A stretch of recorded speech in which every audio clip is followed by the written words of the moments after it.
understand what the bow ties are for?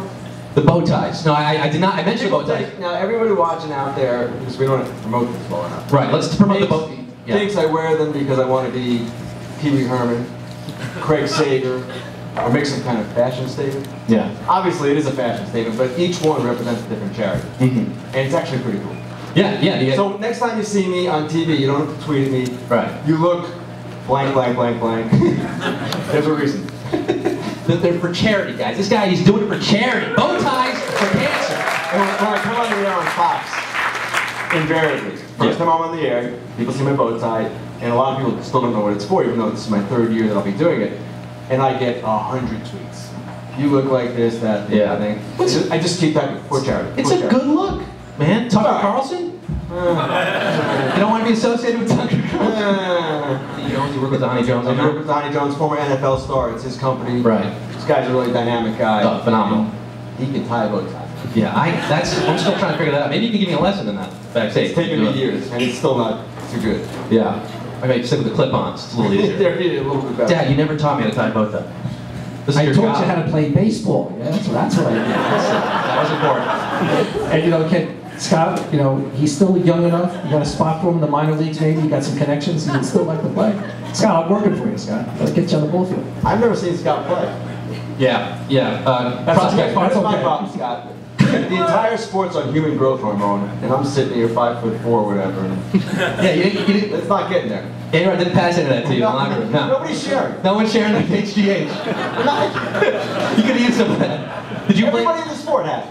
But none of the writers. Did you play baseball growing up? Well, yeah, but I was one of these kids. I mean, you think I'm small now. When I was a kid, I was tiny, and I was one of these kids the coaches told not to swing. Don't swing. Don't swing. Just take a walk. Which I happily did because I couldn't hit. But then I got to be an umpire in the same league, and the short kids would go up there with their coaches telling them not to swing. And I would say, you don't swing, you're going down on 3. I would tell the coach that too, because I wanted the kids to hit. Yeah. You're playing Little League, you're supposed to hit. Well, I had a lot of coaches that were pretty upset with me. That was my emotional scar from being in the league. You're standing up for the short guys. Standing up for the short guys. That's nice. Absolutely. That's nice. None of them got a hit. Okay, Scott's coaches told him to take 2, so it's okay. Oh, it doesn't matter how tall you are, Ken. You suck at baseball. There's a common denominator there that we all coaches agreed on. But I prided myself on being a ball magnet. I got hit with pitches more than anyone else in my team, and it helps the team. My on base, man.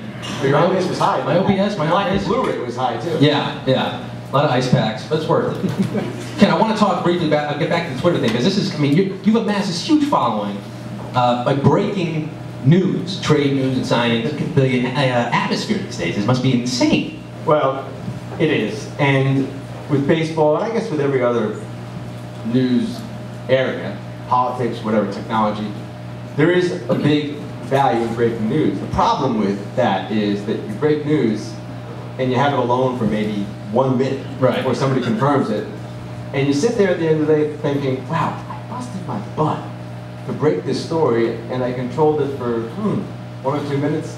Somehow it doesn't seem like such a good equation, but that is what I do. So that's what you do.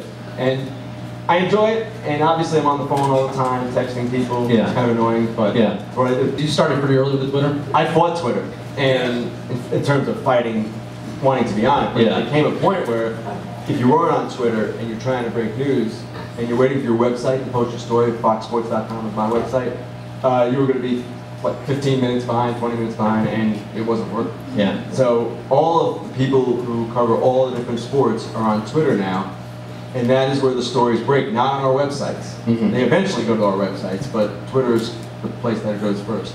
Nice. Well, we are also on Twitter, Running Late Show, at Running Late Show. We're about 108, 109 followers. I think we're almost there. We're getting there. A retweet might help us, Ken. That's all I'm saying. It's kind of the only reason I have you here tonight. Please retweet. Scott, I like when I get, and I'm sure people have seen these, when people say, listen, I have this friend who's really sick. Or doing this, or something tragic. And the only cure is a retweet. Yeah. And please retweet it. And I'm thinking to myself, how is a retweet going to change anything?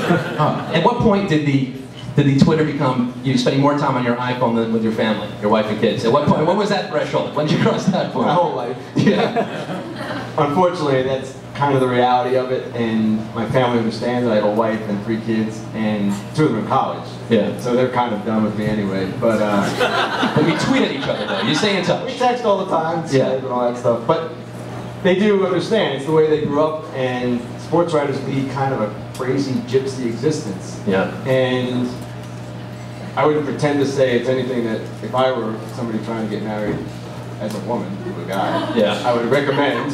But my wife did it. I thank her for it, and she's been great. She got married before Twitter, and Twitter wasn't so great before Twitter for her either.